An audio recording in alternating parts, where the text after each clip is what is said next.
Irmãos, vamos tentamos orar, iniciar a escola bíblica, nova revista, vamos agradecer ao Senhor. Senhor Deus e Pai, eu te louvo e te agradeço, Pai Santo, Pai Celestial, pelo teu amor e pela tua bondade, e em nome do Senhor Jesus Cristo, Pai, muito obrigado, meu Deus, por tudo que o Senhor tem nos concedido, Pai. Venha receber o nosso louvor e a nossa gratidão, nos abençoando nesta manhã, nos ensinando através da tua palavra, do teu Espírito Santo, Pai. Abençoa teus filhos em nome do Senhor Jesus Cristo. Amém. Irmãos, eu vou ajudar o pastor Manuel. Abra sua Bíblia em Atos, capítulo 16, que é um texto muito extenso. Atos, capítulo 16, do versículo 6 ao versículo 40, que é o tema da lição. De onde foi extraída a lição para nós hoje aprendermos. Atos 16, do 6 ao 40.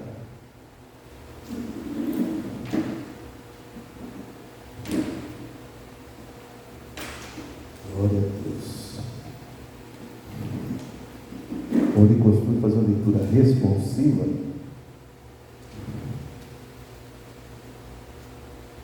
Diz assim a palavra do Senhor nosso Deus. Aleluia. E passando pela Frígia e pela província da Galácia, foram impedidos pelo Espírito Santo de anunciar a palavra na Ásia. Quando chegaram a Frígia, intentaram ir à Batínia, mas o Espírito Santo não lhe permitiu. E tendo passado por Mísia, desceram a Troade.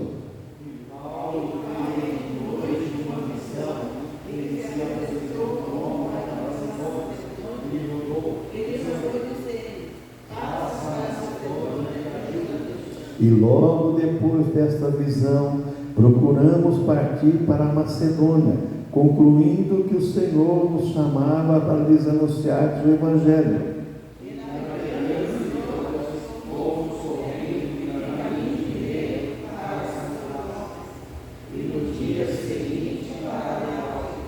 E dali para Filipos, que é a primeira cidade desta parte da Macedônia, e uma colônia estivemos alguns dias nesta cidade.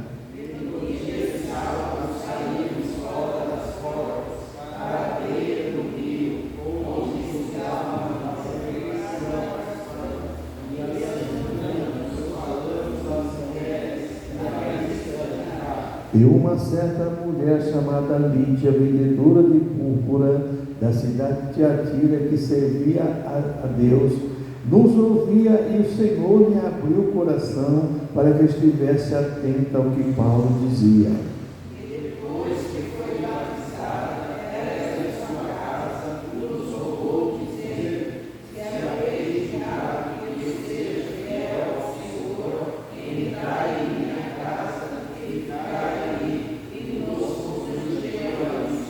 E aconteceu que, indo nós à oração, nos saiu ao encontro uma jovem que tinha espírito de adivinhação, ao qual, adivinhando, dava grande lucro aos seus senhores.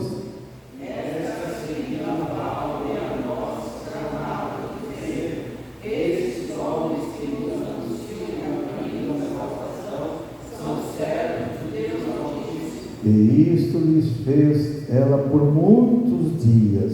Mas Paulo, perturbado, voltou-se e disse ao Espírito: em nome de Jesus Cristo te mando que saias dela. E na mesma hora saiu. E vendo seus senhores que a esperança do seu lucro estava perdida, prenderam Paulo e Silas e levaram a casa à presença dos magistrados. E, apresentando-os aos magistrados, disseram: estes homens, sendo judeus, perturbam a nossa cidade. E nos expõe os homens que não nos é lícito receber, nem praticar, isto que somos romanos. E a multidão se levantou unida contra eles, e os magistrados, rasgando-lhes as vestes, mandaram açoitá-los com varas. E havendo-lhes dado muitas açoites, os lançaram na prisão, mandando ao carcereiro que os levasse com segurança.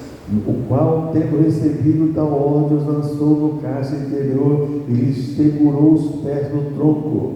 E perto da meia-noite,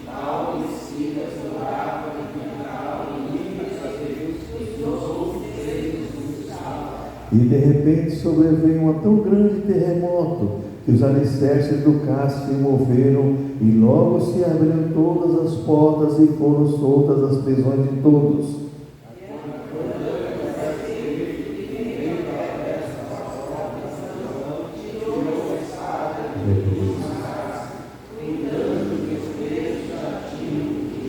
Mas Paulo clamou com grande voz, dizendo: não te faças nenhum mal, que todos aqui estamos.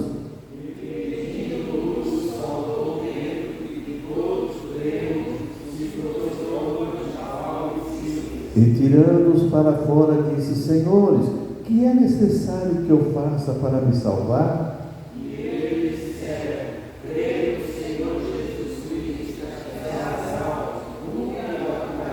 E lhe pregaram a palavra do Senhor e a todos que estavam em sua casa.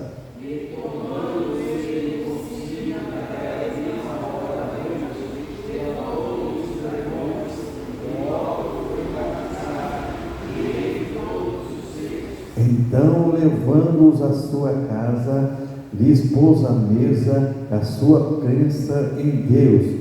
Alegrou-se com toda a sua família.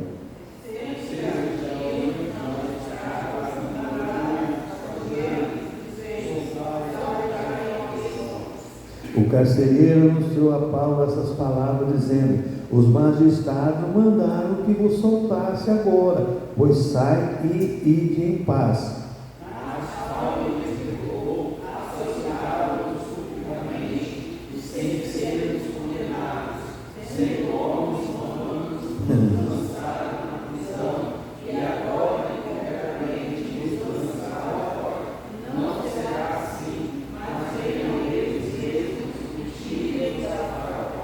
E os quadrilheiros foram dizer aos magistrados as palavras, e eles tremeram ouvindo que eram romanos.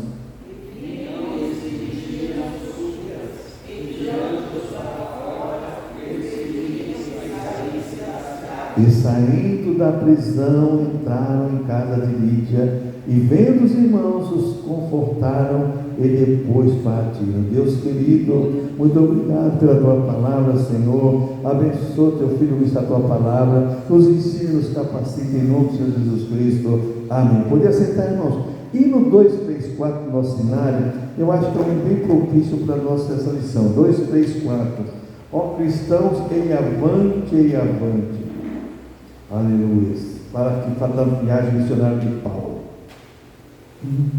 Na 234 é tempo de cegar. Espera aí, o que eu fiz aqui?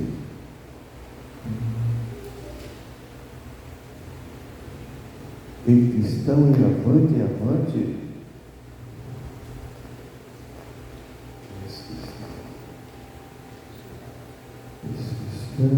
Avante. Cadê?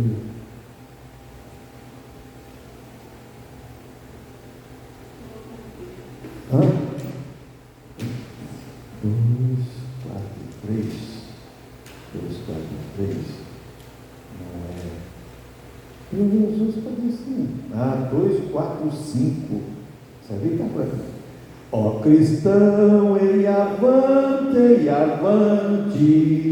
por Jesus e sua igreja lutar, com a palavra, essa espada flamante, vamos, irmãos, pelejar. Ó cristão, sempre avante na vida, o Evangelho com fé a pregar, ao trabalho o Senhor nos convida, vamos pois com Jesus pelejar. Ó cristão, ei avante, boa nova aos perdidos levar, por cidades e vilas adiante, salvação vamos nós proclamar. Ó cristão, sempre avante na lida, o Evangelho com fé a pregar, Senhor nos convida. Vamos, pois, com Jesus pelejar. Ó cristão, ei avante, pois a aurora já vemos raiar, desse dia em que vem triunfante, neste mundo há de sempre reinar. Ó cristão, sempre avante na lida, o Evangelho com fé a pregar. Ao trabalho o Senhor nos convida. Vamos, pois, com Jesus pelejar. Ó cristão, ei avante, vestidários da fé vamos ser, e a vanguarda do exército brilhante, que gloriosa vitória há de ser. Ó cristãos, ei avante, o Evangelho com fé a pregar. Ao trabalho o Senhor nos convida.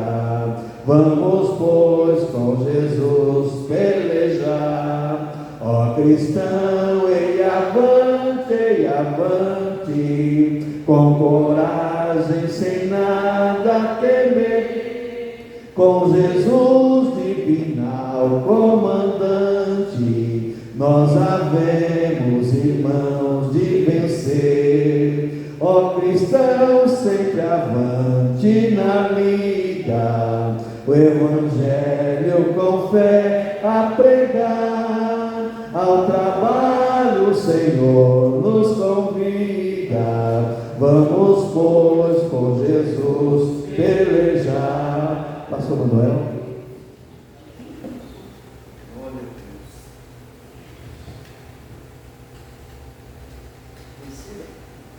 Paz do Senhor para todos. Amém. Amém, Jesus. Lição de número 1. Na página 4, página 5. Título da lição: A Igreja em Filipos. Tem como base esta lição agora, Atos, capítulo 16, do versículo 6 ao 40.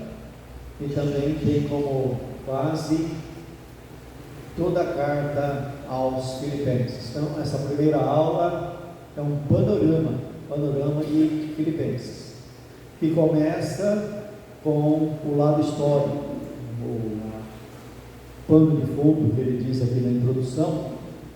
Ele usa a história que está registrada lá em Atos dos Apóstolos, capítulo 16, de como nasceu esta igreja.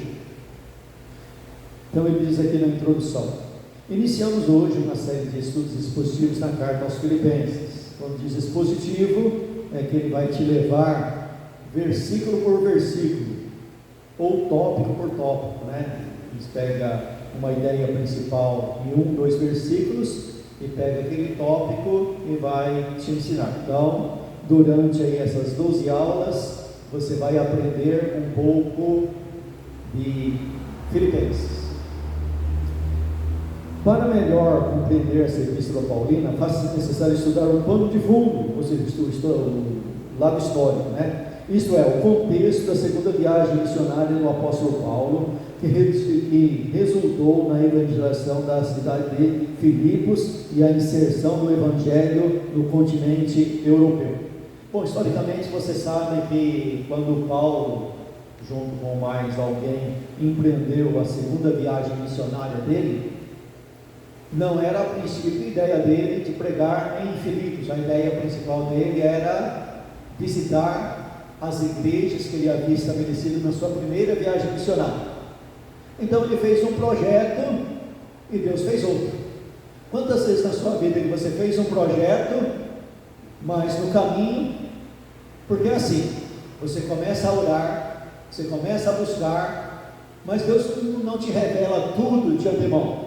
Ele revela alguma coisa, ele vai falando alguma coisa, mas no decorrer do caminho é que ele vai revelando cada passo. E no final da história, você tem que andar no caminho de Deus e não no seu. Então, você faz o projeto, como diz o sábio Salomão, né? Projetos são dos homens, mas o dirigir os passos são de Deus. Então, o que o nosso amado irmão aqui vai nos levar, pelo fato histórico de como nasceu esta igreja. Então, essa igreja nasceu da vontade de Deus.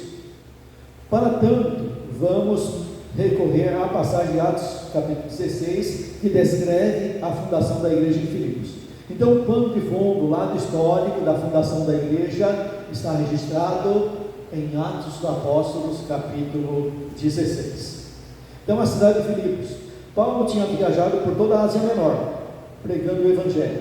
Isso na primeira viagem, tá? Seu desejo era retornar àquela região com o propósito de fortalecer as igrejas que havia plantado em sua primeira viagem missionária. Então, quando ele partiu para a segunda viagem missionária, qual era o propósito dele? Fortalecer as igrejas que ele havia fundado.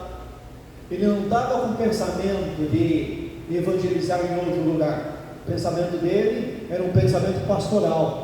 Vou fortalecer as igrejas que eu já fundei. Mas Deus mudou tudo. Contudo, o Espírito Santo redirecionou o apóstolo e mudou sua agenda ministerial e todo o seu itinerário. À noite, Paulo teve uma visão de um homem macedônio que pedia socorro. Passa a Macedônia e ajuda-nos. Então você sabe que em Atos dos Apóstolos, quando eles chegaram lá, nessa segunda viagem missionária, eles tentaram ir para várias cidades, mas o interessante é que está escrito que o Espírito Santo os impediu. Às vezes a gente precisa discernir. A gente tem um costume, um mau costume, de colocar tudo a culpa no diabo. É o diabo que não está deixando. Mas peraí, vamos orar, vamos buscar a direção de Deus, que de repente é Deus que está fechando aquela porta, para que você veja a porta que Ele está abrindo. Então não é o teu querer, é o querer de Deus. Eles queriam fazer uma coisa, mas o Espírito Santo os direcionou a pregar em outro lugar. Então aquele povo que eles estavam querendo ia ficar sem assistência, não. Deus tem os seus caminhos.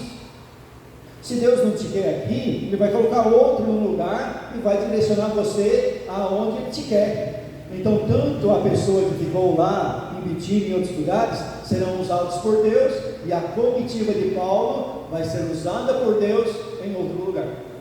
Então, tomamos muito cuidado com isso. O ensinamento prático para nós é isso. Paulo não titubeou e seguiu a direção do Senhor, levando a mensagem cristã à cidade de Filipos. Então, ao ouvir Deus, ele não questionou: mas o meu pensamento era outro. Não, eu tenho que sacrificar o meu pensamento em favor da vontade de Deus. Com Deus não se questiona.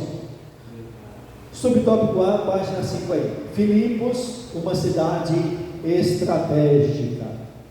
Então, estratégia é que Filipos era uma cidade importante, situada numa região de divisa de continentes, e dali então se alcançaria um maior número de pessoas com o Evangelho. Então é uma estratégia não paulina, ele vai dizer que é paulina, mas é paulina e também de Deus. Então Deus sempre direcionou Paulo para os pontos estratégicos, onde ele lançava a semente, e a semente ia para vários lugares, porque tinha pessoas de todos os lugares, ouviam a palavra e levavam a palavra. Filipos era uma cidade especial, considerada uma colônia romana, ou seja, ela era de posição, ou seja, ela desfrutava de um status superior ao das outras cidades. Ali se falava o latim, língua oficial do Império Romano. Uma estratégica cidade que ficava entre o Oriente e o Ocidente, ou seja, ela ficava na divisa, constituindo-se como ponto de conexão entre os dois continentes.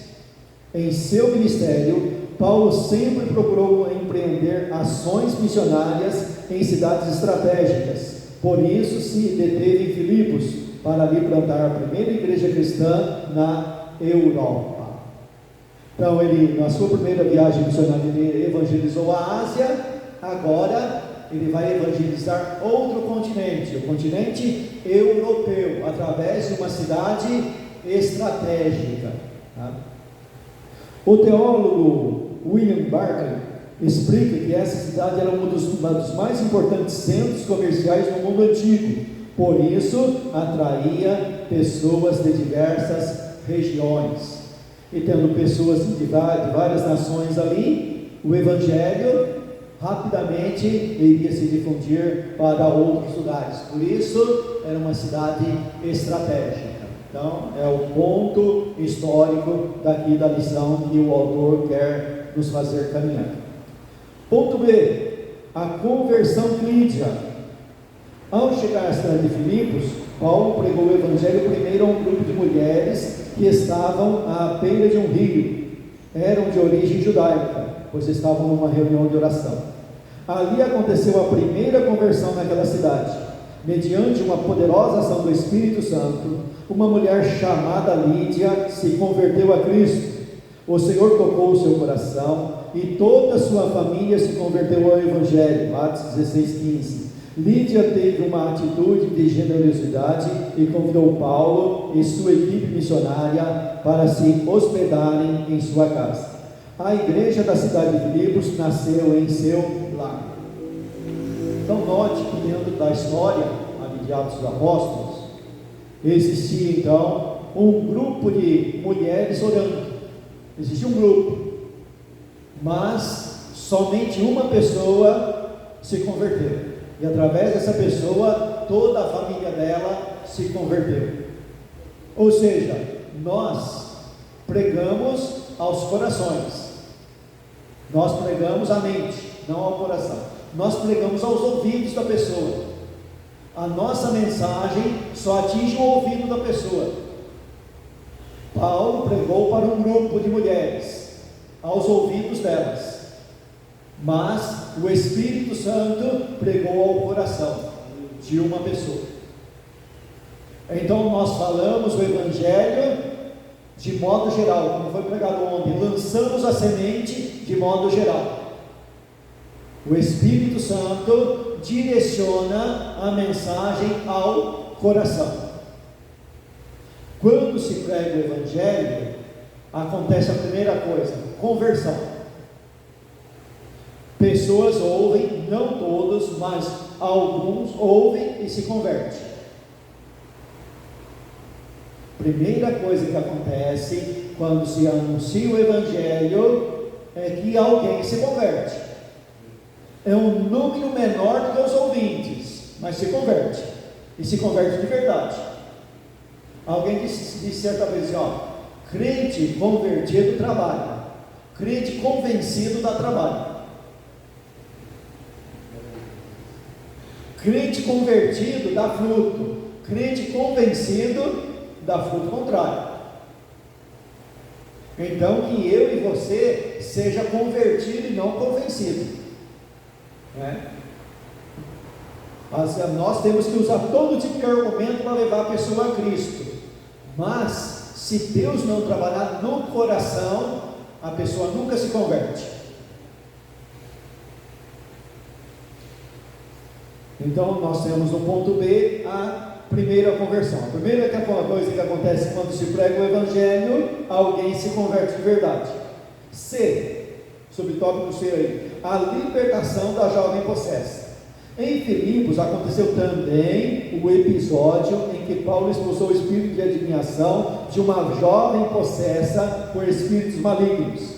Ela era aliciada por pessoas que lucravam com suas adivinhações. Era escrava tanto do diabo quanto dos homens. Por meio da pregação do Evangelho, o Senhor libertou aquela jovem e ela se converteu à fé cristã. Então aqui está a segunda coisa que acontece quando se prega a verdadeira palavra, o genuíno Evangelho de Jesus Cristo. Existe libertação. acontece libertação. Então estamos falando de duas coisas que o Evangelho produz: produz conversão e produz libertação. Você sabe que você leu aqui no capítulo 16 que essa jovem seguiu a comitiva de Paulo durante vários dias, e ela seguiu com uma mensagem verdadeira. Quando Deus obriga, até o diabo tem que falar a verdade. Se Deus obrigar, ele fala até a verdade.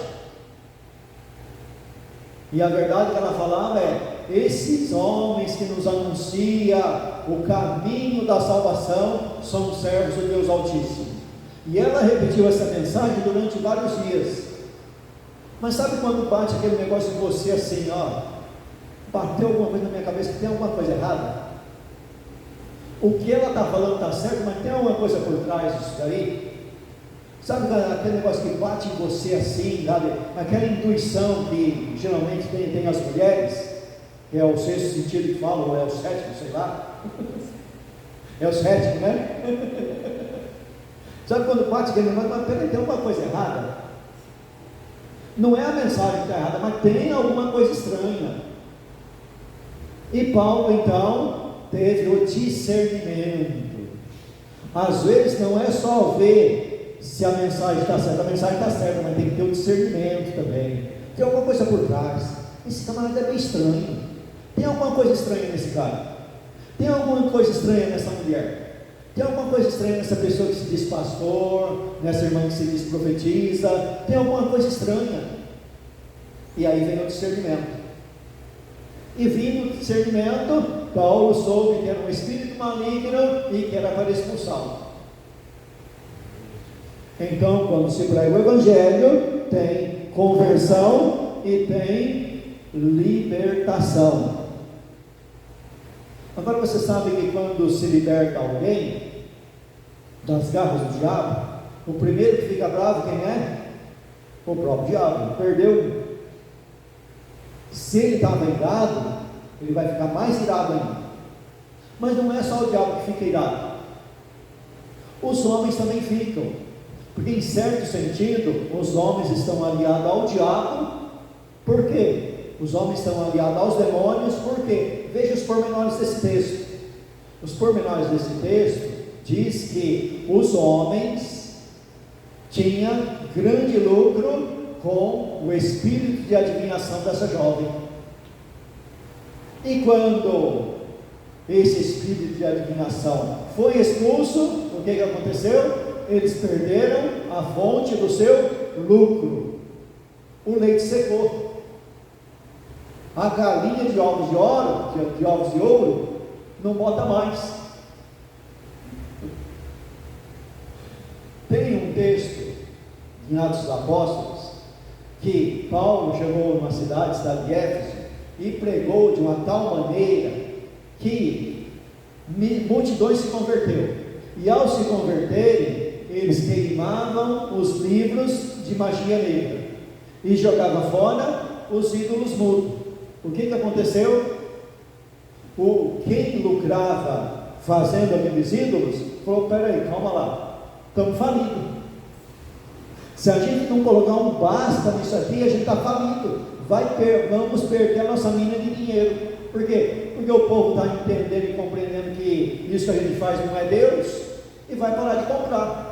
E parando de comprar, nós vamos perder a nossa riqueza. A mesma coisa aconteceu quando Cristo chegou numa cidade e expulsou uma legião de demônios e permitiu que os demônios fossem habitar nos porcos. O que aconteceu com os donos daqueles porcos? Da noite para o dia ficou sem os porcos, que era o meio de vida deles, que era o lucro deles. E aí, como eles gostavam muito de porcos, eles foram até Cristo e falaram: Cristo, vai embora daqui, porque a gente gosta muito de porco.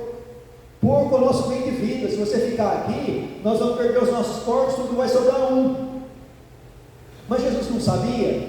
Jesus sabia, mas Jesus não tem negócio com porcos. Quando o Evangelho chega, ele tira os porcos fora.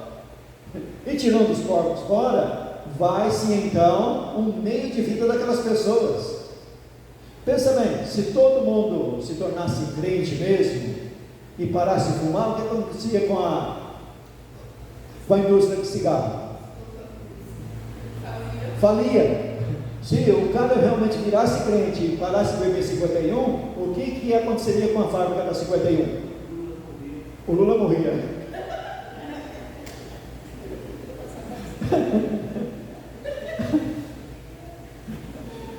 E vai por aí afora. Então, realmente, então, a segunda coisa que acontece é conversão. Conversão, a primeira coisa é conversão, a segunda libertação, e a terceira coisa que acontece nessa escala é a perseguição. Porque ao libertar a jovem possessa, desencadeou uma ação contra eles que os levaram à prisão, ao açoite, foram açoitados em praça pública, foram lançados como os piores elementos. Quando o carcereiro recebeu eles, foi dada a ordem para eles: olha, coloque esses caras, mas preso mesmo, hein? O carcereiro: opa, estou lidando com gente perigosa. Lançou eles no lugar mais seguro que tinha e ainda amarrou no tronco. É para não escapar mesmo, porque os camaradas são perigosos. Os camaradas são perigosíssimos. E qual que era o perigo deles? Pregar o Evangelho para salvar pessoas e libertar almas. Então são três coisas que acontecem quando se prega o Evangelho: existe conversão, existe libertação e existe perseguição sobre quem pregou o Evangelho. É inevitável, é inescapável isso daí, não tem como escapar disso. É uma coisa já orientada e permitida por Deus. A conversão do carcereiro. Então, quando existe uma perseguição, existe uma conversão maior ainda. Quanto mais se perseguia a igreja naquela época, mais a igreja crescia. Quando se persegue a igreja, parece que está matando a igreja, mas aí é que ela cresce. Por quê? Porque é um meio escolhido por Deus. Deus escolheu isso daí. É de Deus isso daí. É o crescimento no meio da perseguição, da tribulação, da angústia, das lágrimas. A igreja cresce. A conversão do carcereiro. Após a libertação e conversão da jovem com espírito de adivinhação, Paulo e Silas enfrentaram dura oposição em Filipos e foram conduzidos à praça pública, açoitados pelas autoridades da cidade e detidos numa prisão.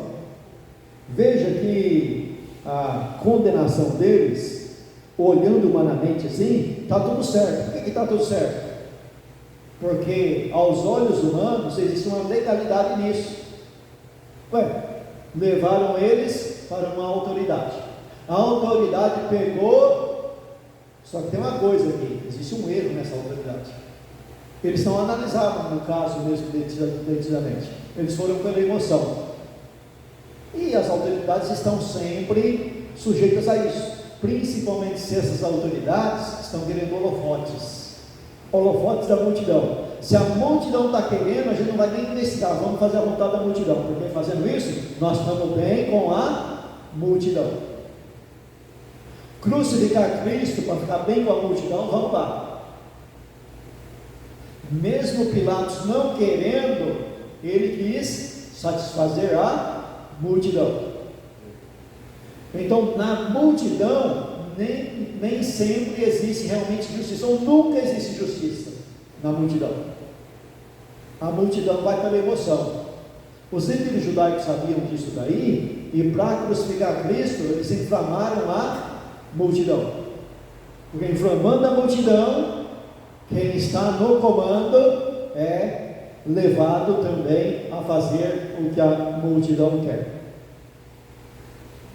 Então eles fizeram isso com os apóstolos, com o apóstolo Paulo e a sua comitiva, os açoitaram. Contudo, na madrugada, por meio de um terremoto, o Senhor fez um milagre e os libertou do cárcere. Foi nesse contexto que ocorreu a conversão do carcereiro, um oficial romano que se rendeu ao Evangelho e testemunhou a salvação de toda a sua família.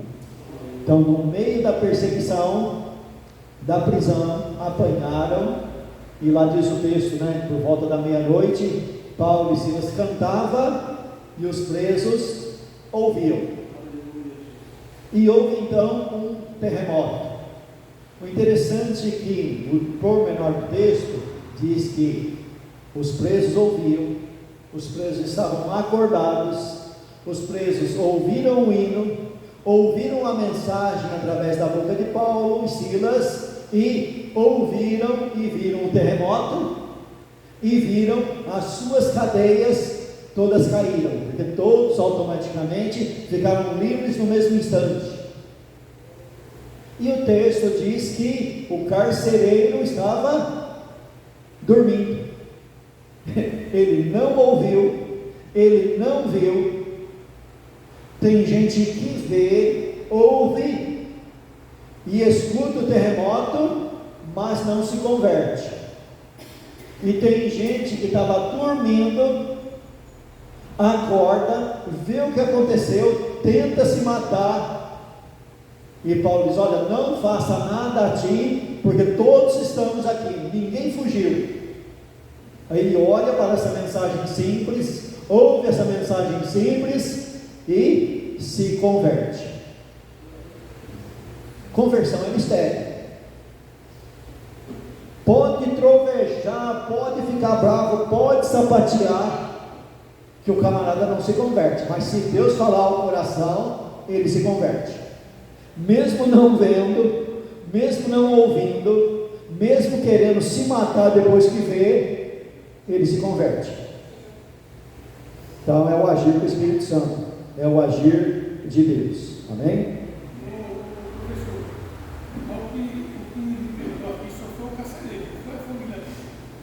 Então, aí eu... Porque tem muita gente que pega esse texto, o senhor sabe também, né? Aí você e sua família, aqui só foi ele, porque naquele tempo, se ele dormisse, morreria ele e a família. Concordo sim. Porque tem muita gente que pega esse texto. Está falando daquela salvação do perigo iminente, o perigo daquele momento. O perigo daquele momento era ser levado a justiçado. Ele e a família dele toda ia ser justiçada, pena de morte para eles. Por quê? Porque ele estava dormindo, se os presos houvessem fugido, né? Houve um milagre ali para os presos não fugirem. Agora, o texto, o pormenor do texto ali diz que ele e a família dele se alegraram e foram batizados. Toda a família foi batizada. E aí você pode arrumar uma briga agora com o negócio de batismo, mas deixa para lá, né? Os nossos primos usam esse texto para batizar a pessoa na hora. Não pode dar aula para o camarada, para o catecúmeno, não pode dar aula, tem que batizar na hora. Cada história é uma história, né? Então, vamos em frente. Agora nós vamos entrar no panorama da carta. Estudamos o contexto histórico, vimos o contexto histórico. Agora vamos entrar no panorama da carta. O que é um panorama? É falar de alguma coisa sem profundidade. Por quê? Porque a profundidade você vai aprender nas outras aulas. Então a gente não pode entrar nas outras aulas. Aqui nós temos que ficar somente no geral, no panorama geral da carta. Então nesse panorama geral aqui, ele vai lhe dar, primeira coisa, quando se estuda teologia, a primeira coisa que se estuda é a autoria daquele livro que se está estudando. A maioria dos livros da Bíblia não tem autoria. O camarada escrevia e não colocava o nome dele. Mas não é o caso da carta aos Filipenses. Aqui no caso dos Filipenses, a própria carta vai dar a dica de quem é o autor. Bom, então aqui na introdução aqui do segundo tópico aqui, a carta aos Filipenses, página 6.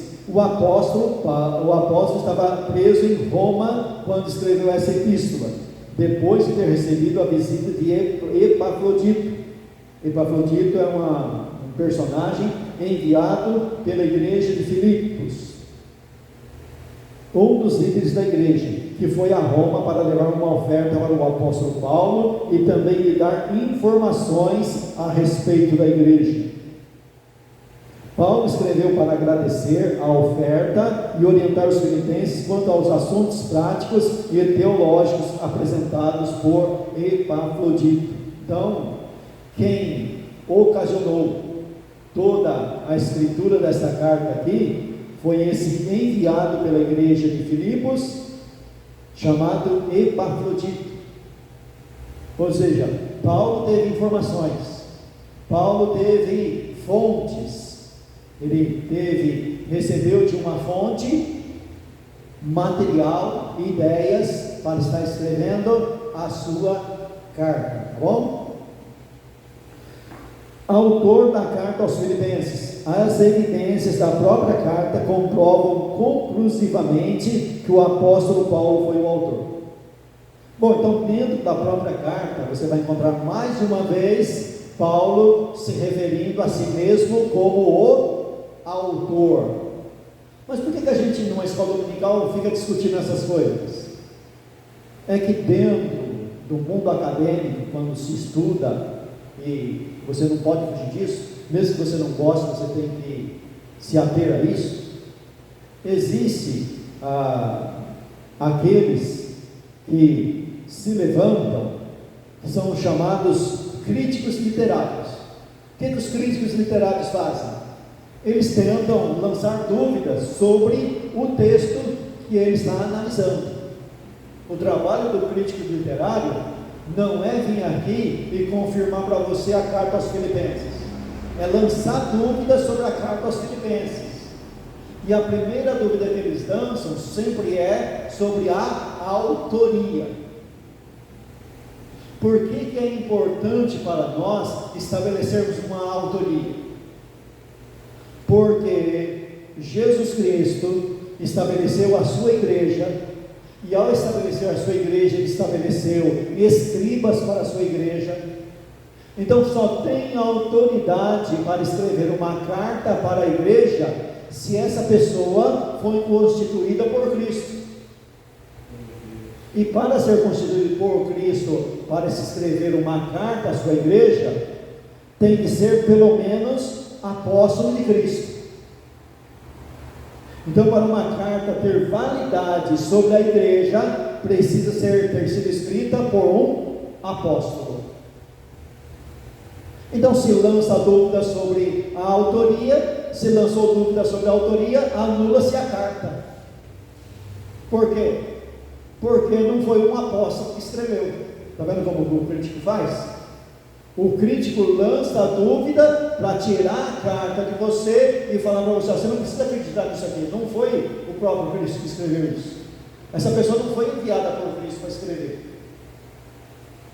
E aí você fica sem base, porque a base da igreja é o Senhor Jesus Cristo e os escritos dos seus apóstolos. O que os apóstolos ensinaram é que nós temos obrigação de colocar em prática. Então, por isso é importante a autoria. E dentro dessa autoria, nós temos dentro da própria carta, Paulo se identificando como autor. Além de Paulo se identificar como autor, nós temos também a tradição. Vai se estudar a tradição da igreja e vai se encontrar os chamados pais da igreja testemunhando que foi Paulo que escreveu. Então a tradição estabeleceu que esta carta foi escrita por fulano e tal, e nós aceitamos essa tradição como verdadeira. Então as evidências da própria carta comprovam. A epístola contém várias referências a Paulo e as referências às demais cartas escritas pelo apóstolo. Outra coisa também que nós fazemos ao analisar é se essa carta tem traços parecidos com outras. E dentro de um estudo profundo, que é somente um panorama, você vai encontrar que realmente se tem alguma coisa de outras cartas atribuídas a ele também. Então existe dentro do mundo paulino um tipo de linguagem que aparece em todas as cartas. Aí uma coisa para se estudar com mais profundidade. Aí ele vai falar um pouco da biografia de Paulo. A biografia desse valoroso servo de Deus é apresentada ao longo de toda a narrativa do Novo Testamento, principalmente em Atos dos Apóstolos. Paulo era da tribo de Benjamim, nasceu em Tarso, foi educado como fariseu zeloso da lei e instruído em Jerusalém aos pés de Gamaliel, um reconhecido mestre do judaísmo. Então presta bem atenção que todos os apóstolos de Cristo, todos eles tinham descendência judaica. Não são os gentios que evangelizam os judeus, são os judeus que evangelizam os gentios. Existe dentro do Novo Testamento uma ideia defendida por Cristo e pelos apóstolos, que Deus não retira a promessa feita a Abraão. Deus valoriza a fé dos patriarcas e honra a fé que eles teve mesmo depois de morto. Por isso que todos os apóstolos são de origem judaica. Jesus escolheu seus apóstolos todos de origem israelita, inclusive o apóstolo Paulo, e todos os seus da sua comitiva logo no início eram judeus, de tal maneira que isso foi copiado pelos falsos mestres. Quando você lê em Apocalipse lá, você encontra Jesus falando para um certo pastor de uma certa igreja lá, dizendo assim: olha, você colocou à prova os que se dizem judeus e não são, mas os achastes mentirosos. Então todo falso mestre da época, primeiro, eles se intitulavam apóstolos e se intitulavam também judeus. Por quê? Porque se não fosse judeu, não ia ser aceito como apóstolo. Outra coisa importante no Novo Testamento é que tanto Cristo como os apóstolos primeiro pregava o Evangelho para pessoas de origem judaica. Quando eles rejeitavam a mensagem, aí ele se voltava para os gentios. Ou seja, como falou o pastor Pedrosa, Deus não quebra a sua aliança. Quem quebra a aliança é o homem. Deus nunca quebrou a aliança com Abraão. Quem quebrou a aliança foi o povo israelita. Então Deus sempre cumpre a parte dele. Em primeiro se lança o Evangelho para os judeus. Os judeus rejeitam, então se volta para os gentios. Então Paulo era, embora tenha nascido numa cidade não de origem, não pertencente ao povo judeu, mas ele era de família judaica. Nasceu em Tarso, mas a família dele era judaica 100%. Além de judaica, ele teve todo o ensinamento de toda a inteligência religiosa da época. Ele chegou ao cargo de fariseu, membro do Sinédrio, um cargo importante. E aí ele vai continuar dizendo aqui: embora fosse filho de pais judeus, Paulo era também cidadão romano. Agora que a gente tem que parar um pouquinho, sabe por quê? Porque às vezes pegam isso daqui, como diz o irmão ali, às vezes a pessoa pega e faz uma salada danada. E o sujeito pegou aqui, né, sabe o que é esse fogo puro? Pegou esse texto aqui e falou de público: olha, Paulo não era judeu. Paulo não nasceu nem em Tarso e nem era judeu, não era de Jerusalém, não era de origem judaica. Paulo era cidadão romano, ele era romano, ele era italiano. Ele era italiano. Então, como entender Paulo dizendo, olha assim, eu sou cidadão romano? Só você pegar a própria palavra cidadão. Cidadão romano, o que é ser cidadão romano? É um título. É um título de nobreza do Império Romano. que a pessoa alcançava por nascimento, porque já era de família nobre. Nasceu na família nobre, a família já tinha esse direito de cidadania, então ele já nascia bebê, é como nascer, é filho de rei, já nasceu príncipe. Não precisa alguém lá e colocar ele como príncipe, ele já é príncipe porque nasceu príncipe. Então Paulo era cidadão romano porque ele nasceu não em Roma, ele não era italiano, era um título de cidadania. Hoje nós temos título de cidadania aí, duque, lord inglês, é tudo título. No Brasil, coronel. O cara nunca serviu no tiro de guerra, mas comprou o título de coronel. Então ele era lá no Nordeste, tem até hoje, ele tem a história dos coronéis. Coronel por quê? Ele nunca deu um tiro em nada, ele nunca serviu a pátria em nada, mas ele, com o dinheiro, comprou o título de cidadania. Então é isso, o cidadão romano é isso, tá? E Paulo usou isso algumas vezes para aliviar a surra, aliviar a prisão, porque não podia bater num cidadão romano sem ele ter feito uma coisa muito grave. Não podia nem prender nem bater, tinha que ter um julgamento primeiro. Foi isso que aconteceu aqui em Atos capítulo 16, tá? Aí ele vai dizer aqui, data e ocasião da carta aos Filipenses. É outra coisa bem complicada, precisa de gostar de muito de história para estabelecer data, porque naquele tempo não é igual hoje, né, que você coloca a data em tudo quanto é documento. Naquele tempo não se colocava data. Então, quando ele defende aqui a ideia de ano 61 depois de Cristo, 61 da nossa época, é uma coisa assim mais ou menos aproximada, mas isso aí não tem muita importância, mas se discute também.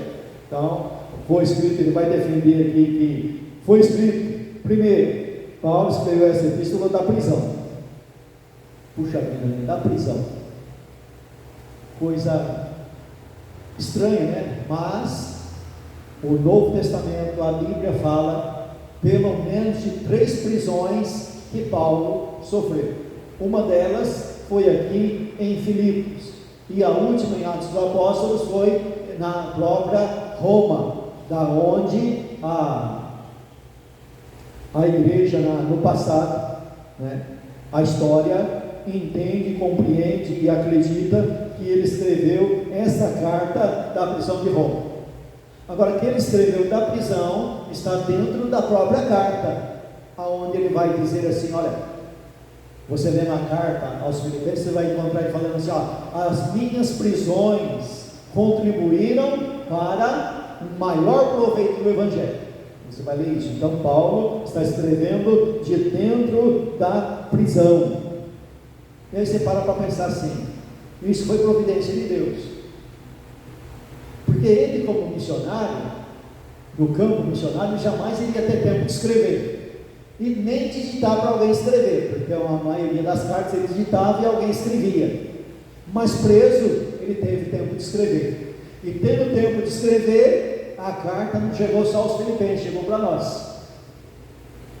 Então você pega que a maioria das cartas dele foi escrita de prisões, e isso foi uma providência divina para hoje a gente ter os escritos para aprender e colocar em prática. Então é uma providência divina isso daí. Então, de acordo com o teólogo William Barclay, existem evidências abundantes que o apóstolo escreveu a carta aos Filipenses quando estava na prisão domiciliar na cidade de Roma. Ele ficou preso como em sua própria casa durante 2 anos em Roma, informa lá em Atos dos Apóstolos. Em sua primeira prisão, Paulo ficou no cárcere por um período de aproximadamente 2 anos. Ele escreveu a carta aos Filipenses no final do século do ano 61 depois de Cristo, 10 anos depois de ter fundado a igreja naquela cidade. Então, 10 anos depois, ele escreve a carta aos Filipenses. Lembrando que tudo isso é uma data mais ou menos pesquisada e se chega mais ou menos a essa época. Destinatários da carta, página 6 aí, sobre o tópico C. Os destinatários da epístola são definidos com todos os santos em Cristo Jesus que vivem em Filipos, Filipenses 1:1. Então, como diz o pastor Pedrosa, essa carta aqui não foi escrita para o mundo todo, não, de jeito nenhum. Tem um destinatário. Usando as palavras do pastor Pedrosa, essa carta aqui não foi escrita por um macumbeiro, não foi escrita por cara da quadrilha, não.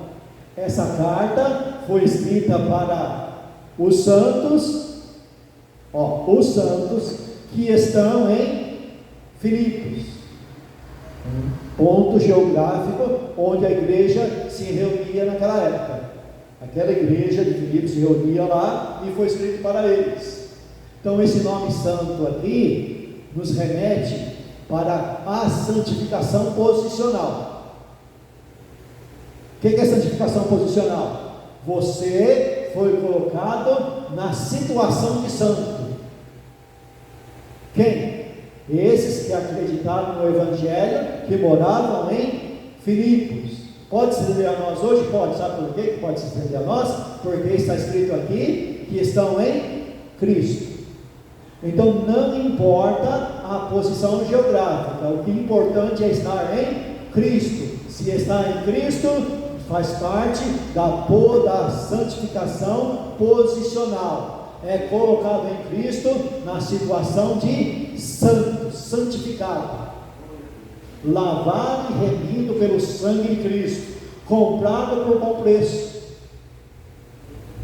E ao ímpio que toma essa palavra em sua boca, o que diz o profeta no Velho Testamento? O que você tem que tomar a minha palavra em suas bocas? Eu não escrevi para você, eu não falei com você, eu falei com os santos que estão em Cristo. Amém? Então os destinatários da carta são os santificados em Cristo. Na Bíblia Sagrada, ser santo é sinônimo de ser separado por Cristo para uma nova vida. Então, santificação posicional para a santificação processual. Deus te coloca em Cristo e você já nasceu em Cristo perfeito, mas agora tem toda uma carreira cristã, e nessa carreira cristã vem a santificação como um processo. Então, se santificando a cada dia. Por isso que lá em Apocalipse está escrito assim, quem é sujo, suje-se mais. Agora, quem é santo, seja santificado mais. Então, santificação posicional e processual. Posição, você foi colocado santo. Processo é o caminhar de acordo com o Evangelho no dia a dia. É se lavar, como Cristo lavou os pés dos apóstolos, né? Se lavar na palavra, se purificar na palavra. O apóstolo Paulo deixa claro que entre os destinatários da carta estavam também os bispos e diáconos que vivem em Filipos. Então a igreja, todos nós somos santificados em Cristo Jesus, e a igreja tem uma liderança. A igreja organizada precisa de uma liderança, e nessa liderança cada um ocupa a sua posição. Eu tenho a minha posição e respeito a posição de cada irmão, cada posição que cada irmão tem no corpo de Cristo, e assim vivemos em união. Por quê? Porque nós temos uma liderança. A liderança começa com a cabeça, que é Cristo, e todos os líderes que Ele coloca dentro da igreja, e nós vamos caminhando assim. Subtópico 3 aí, o propósito da carta aos Filipenses. Filipenses 1 e 2. O propósito da carta era substituir a presença do apóstolo Paulo. Ele não podia estar em Filipos, igreja que fundara 10 anos antes, para tratar das dificuldades que a comunidade estava enfrentando, mas podia enviar uma carta que seria lida como se o próprio apóstolo estivesse presente. Paulo então escreveu essa epístola com objetivos claros. Vejamos. Então irmãos, Jesus morreu na cruz do Calvário, ressuscitou, ficou por espaço de 40 dias aparecendo aos apóstolos que ele escolhera e deixou os escritos através deles para a gente obedecer. E esses escritos é como se Cristo estivesse presente conosco. É como se os apóstolos estivessem presentes conosco.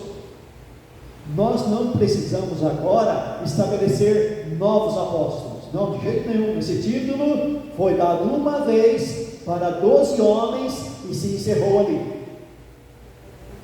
Não devemos lançar mão de novos títulos de apóstolos. De jeito nenhum. Nós temos o ensinamento. Qual é o ensinamento? Os escritos que eles deixaram. Os escritos através dos evangelhos, os escritos através das cartas, não só de Paulo, mas de Pedro, de Tiago, de Judas, de João. Nós temos os escritos. E é como se eles estivessem presentes conosco, de tal maneira que o escritor aos Romanos diz assim: nós que estamos rodeados de uma tão grande nuvem de testemunhas. É como se a gente tivesse, a gente já está na Jerusalém Celestial, com todos os Espíritos aperfeiçoados. Através do quê? Através dos seus escritos. Através do que eles deixaram escrito. Aqui está o fundamento. Aqui está tudo que nós precisamos saber. Não precisamos inventar nada e nem tirar nada. É tentar aprender e compreender o que eles escreveram. Precisamos de luz para entender. Precisamos de revelação, de luz divina para entender e compreender o que eles escreveram. Precisamos que Deus abra cada dia os nossos olhos para entender e interpretar de maneira correta o que eles escreveram. Então o propósito de Paulo, o primeiro propósito era substituir a presença dele. A minha carta é como se eu tivesse presente. Tudo o Novo Testamento é como se Cristo estivesse aqui no nosso meio, e a gente acredita que Ele está no nosso meio.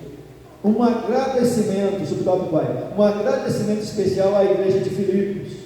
Um dos propósitos de Paulo era agradecer à igreja de Filipos por sua atitude e generosidade.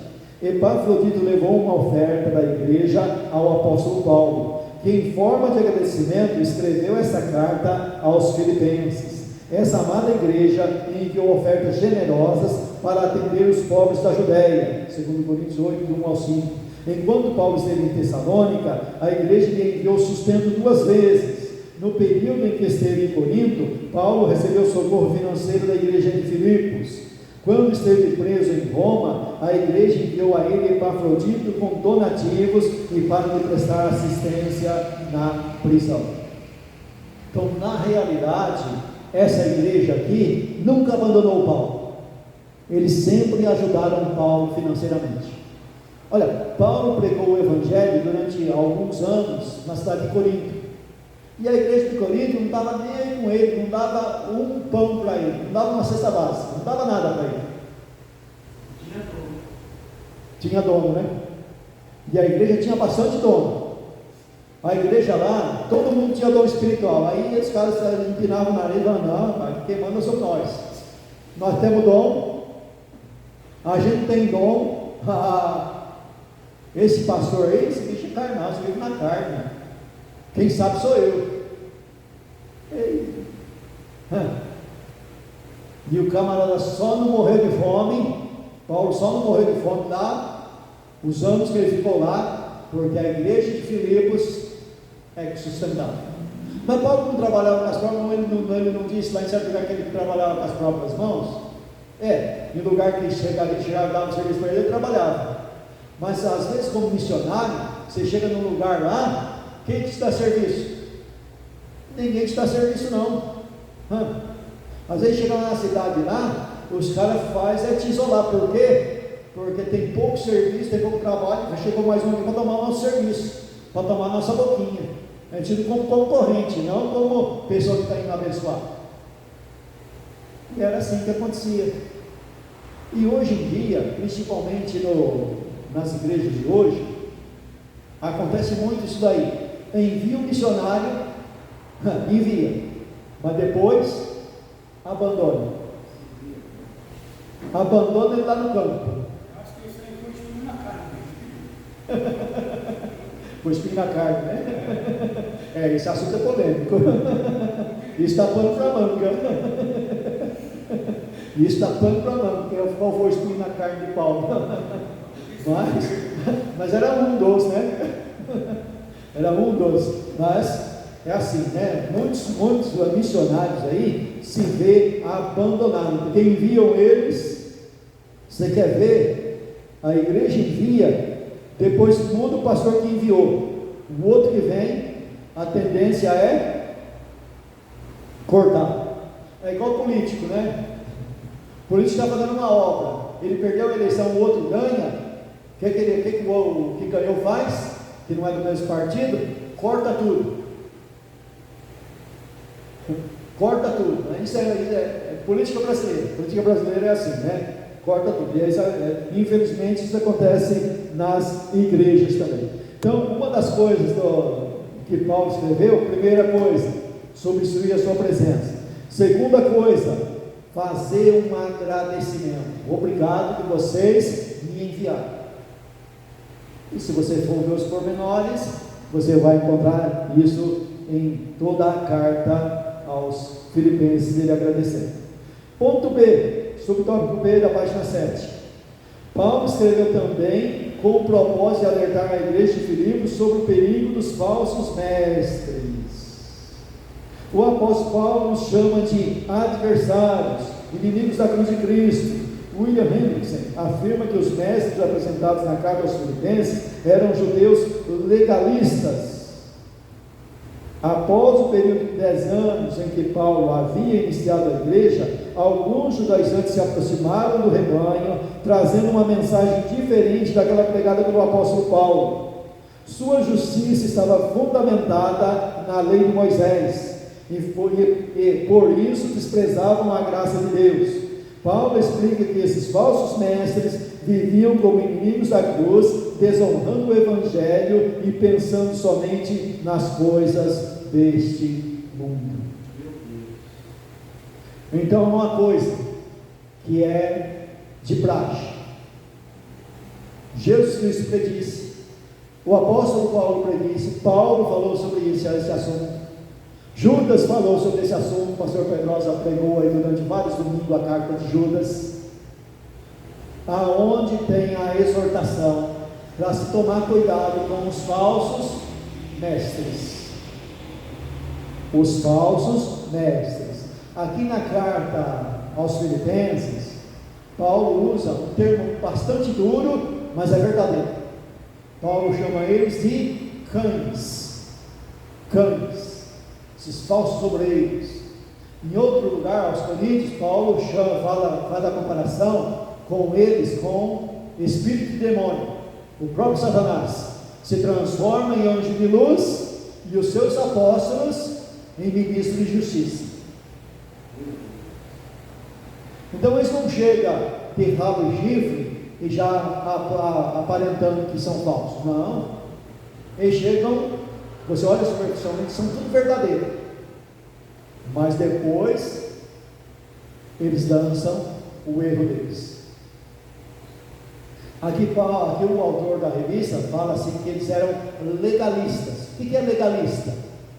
Aquele que tem por base a lei. E aqui se tratando é da lei de Moisés. Olha, é difícil você chegar a uma conclusão que ele está errado. Porque ele não tem a lei de Moisés? Ele não está pregando a lei de Moisés? É difícil, hein? Bem complicado, bastante complicado, e aqui a gente só fala de forma panorâmica, dá um geral. Eles eram legalistas. Qual que era a principal coisa que eles pregavam, que eles tiravam da lei de Moisés? A principal coisa que eles tiravam da lei de Moisés era a circuncisão. Então eles chegavam onde Paulo havia pregado e pregava também salvação. Só que eles pregavam a salvação não pela graça. Chegavam assim e falavam: olha, se vocês acreditarem só na graça, vocês não vão ter salvação. Porque a graça é insuficiente para salvar, ela não é suficiente para salvar. Esse evangelho que Paulo está pregando, ele está faltando uma coisa. O que está faltando? A gente quer ser salvo. O que está faltando? Está faltando a circuncisão que Deus estabeleceu através da lei de Moisés. E quer saber de uma coisa? Se você for olhar a lei de Moisés lá está escrito que esse sinal será perpétuo. E se é perpétuo, vai para sempre. E aí, vai fazer o quê? Que argumento você vai usar contra eles para falar alguma coisa? Difícil, bastante complicado. Mas a lei foi dada dentro do ritual. A maioria dos rituais, ou todos os rituais da lei, foi dada para a nação de Israel, até que se cumprisse a vinda de Cristo, a primeira vinda. Vindo Cristo, a maioria dos rituais da lei de Moisés foi extinta, não precisa ser mais colocada em prática. Por quê? Porque era sombra do que havia de se vir. Mas por que a circuncisão não deve ser observada entre o povo gentio? Ela deve ser observada somente entre os judeus. Por isso que você vai encontrar dentro de um contexto, Paulo dizendo assim: Pedro foi apóstolo, ministro da circuncisão, e eu, Paulo, ministro da incircuncisão. Por que você vai encontrar Paulo circuncidando Timóteo e não fazendo a circuncisão em Tito? Porque Timóteo era judeu, e como judeu, Paulo poderia circuncidá-lo na lei judaica. Já Tito, sendo grego, não poderia ser circuncidado. Então presta bem atenção que Paulo vai dizer assim: olha, aquele que operou eficazmente na vida de Pedro para o apostolado da circuncisão, operou também poderosamente em mim para o apostolado da incircuncisão. Aí você vai encontrar a discussão em Gálatas. Em Gálatas se discute mais isso profundamente, aonde Paulo, de maneira tempestiva, proíbe totalmente a circuncisão entre o povo gentio. E ele chega a falar para os Gálatas: olha, vocês que se circuncidam, separados estão de Cristo, do Evangelho, da graça tem descaído. Porque vocês começaram pelo Evangelho, pela fé, e agora estão querendo se aperfeiçoar pela carne. Vocês correram bem, mas quem que você enfeitiçou para desviar da carreira que vocês estavam? Esses que vêm até vocês, circuncidando vocês, eles mesmos não obedecem à lei, mas eles querem se vangloriar sobre vós. E agora tinha uma coisa muito interessante, que é difícil de compreender, é que esses judaizantes legalistas não enfrentavam prisões, eles estavam libertos, e Paulo estava preso. Agora, se coloca aí no seu banco, faça uma comparação. Paulo está preso, e quem está pregando circuncisão, a legalidade da lei, está solto.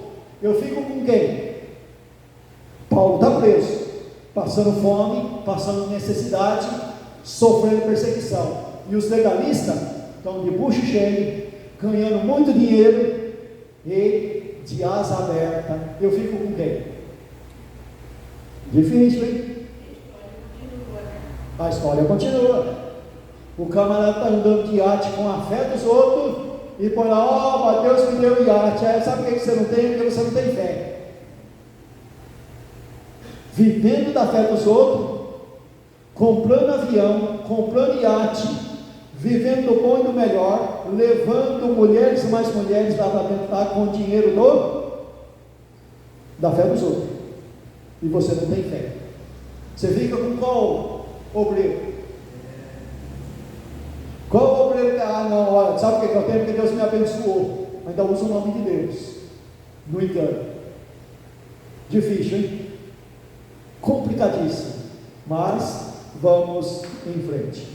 Então, ficam a esse alerta contra os falsos mestres.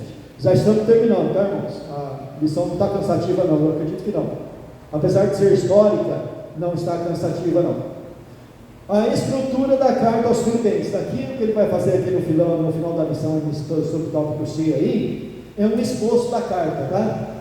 Isso aqui, como você é um estudante bom da Bíblia, você vai pegar isso aqui como um esboço e vai estudar ele, ó. Você estudando esse esboço aqui, você estuda a carta inteira. Mas como você é um leitor mesmo bom mesmo, você vai estudar isso aqui, ó. Então a carta é dividida assim para você estudar ela. Primeiro ponto, versículo 1 ao versículo 2 é a saudação. Toda a carta da época começa nesse estilo, então é você basta aprender isso daí. Então ele se dirige numa saudação. Nessa saudação ele chama você de santo irmão. Olha só,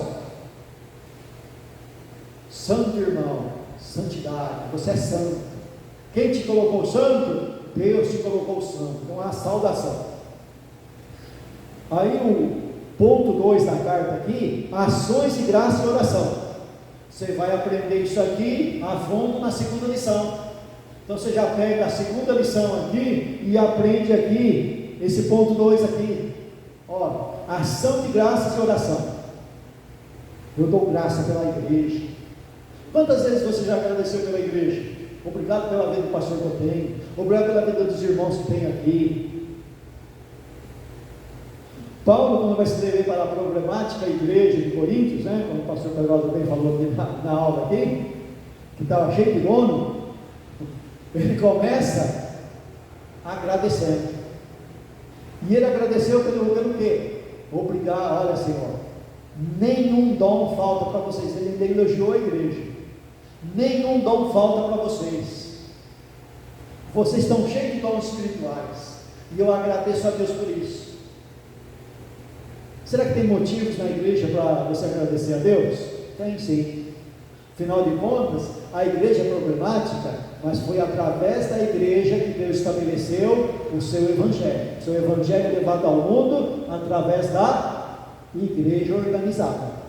Precisa de uma igreja organizada para se levar o evangelho.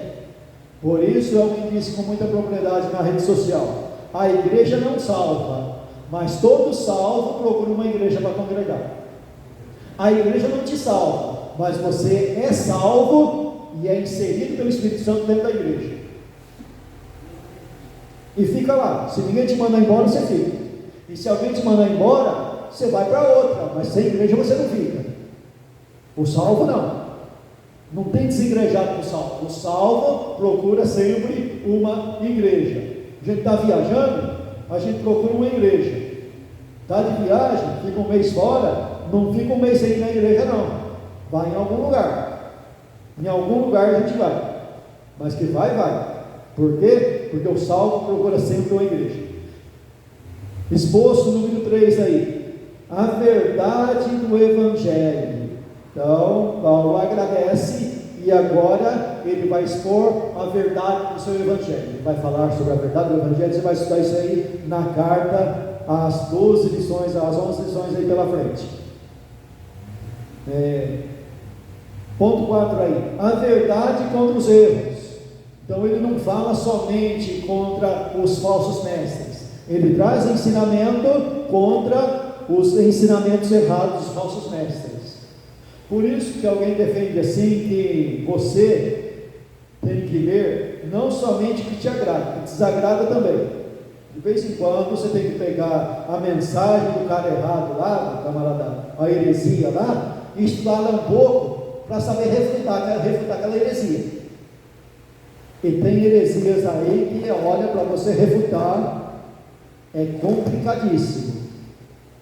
Se você pegar uma discussão com um herege, se você não tiver bem fundamento bíblico, ele que converte você para a heresia.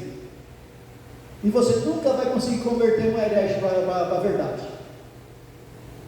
Geralmente, se você entrar num debate, esse debate é mais para defender a tua fé, porque você mesmo levar ele à conversão. Converse com o testemunho de Jeová para ver. Você pode ficar anos conversando com ele. Não leva a lugar nenhum. Não leva a lugar nenhum. Por quê? Porque ele não se dobra. Os camaradas, quando eu era novo convertido, eu peguei uma discussão com um camarada devoto de Maria. meu amigo, o que ele apresentava de argumento para dizer que ele não estava cometendo idolatria, não é fácil não, coisa complicada, complicadíssima. Então nós temos que ver a verdade contra os erros. 5 aqui, exortações. Então na exortação você vai sempre aprender sobre a santidade como processo, santidade processual. Então aquele que mentia, não minta mais; aquele que roubava, não rouba mais; aquele que enganava, não engana mais. São sempre ensinamentos práticos, aonde se coloca a teologia na prática. Exortações. Agradecimentos. Então ele começa o texto agradecendo a Deus em oração e termina lá já agradecendo individualmente. Então ele dá nome de alguns. Então nós sempre temos pessoas que nos ajudaram. Por mais dificuldade, por mais que te abandonaram, sempre Deus levanta alguém para te ajudar. E nós devemos ser gratos, agradecer. É isso que Paulo faz aqui nessa carta. E aí ele dá saudações finais e bênçãos. Agora, os principais conceitos: regozijai-vos e alegria, conceito que aparece 16 vezes na epístola. Por isso que o autor aqui da revista colocou aqui: Filipenses, teologia da alegria. Então a mensagem central aqui dessa carta aos Filipenses é: alegrai-vos. Outra vez digo, alegrai-vos. A alegria do Senhor é a nossa força. Nos alegrar pela salvação, alegrar pela bênção que Deus deu para determinado irmão, determinada irmã, né? Se alegrar pela bênção que o irmão recebeu, se alegrar por aquilo que Deus tem feito em nosso meio. Conclusão: William Hendrickson diz que a carta aos Filipenses não é um tratado de caráter essencialmente teológico, mas sim uma epístola com traços pessoais. Então Paulo aqui escreve de maneira bem diferente de Romanos e Efésios. Romanos e Efésios têm mais teologia do que vida prática. Tem vida prática também, mas a maior parte é teologia. Aqui aos Filipenses não. Ele escreve de um modo pessoal. Ele abre o coração de um pastor, pastoral. Ele não é apenas um apóstolo, ele é um pastor, aonde ele trata de um assunto pessoal. Qual é o assunto pessoal? Vocês me ajudaram, obrigado por isso.